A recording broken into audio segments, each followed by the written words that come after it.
So I'm browning up this organic grass-fed beef, and then I will mix in some organic refried beans in them. So this is the sauce. It's basically some milk, cream of mushroom soup base, and organic green chilies. It is really flavorful, this organic cream of mushroom soup blend.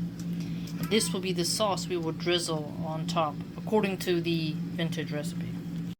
Okay, so now I have mixed in the refried organic beans into the grass-fed organic beef. This will be the stuffing, okay?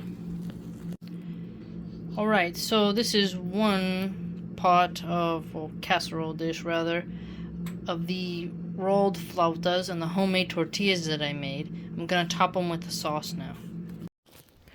Alright, now I put the sauce on, the cheese, the sour cream. We're going to put this delicious looking casserole into the oven. Okay, so these ones I rolled a little bit differently because I didn't tuck them in. I just put them onto the plate and then put the plate inside the oven to heat it up for the cheese to melt, because I also ran out of space in my casserole dish. So this is one version of how you could plate it if you wanted to do the hot plate version.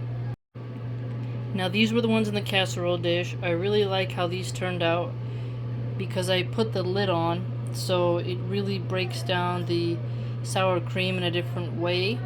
By the way, when you want to make the sauce, you cook the sauce first, then pour it on, okay? Fantastic. MashaAllah, tabarakallah. So when you cook it in the casserole dish, the presentation is going to be different. This obviously has the melted cheese, the sour cream, kind of more runny in a sense. So it really depends on how you want to present your food compared to just putting it and then plating it and stuff like how I did the other one. So it's all up to you.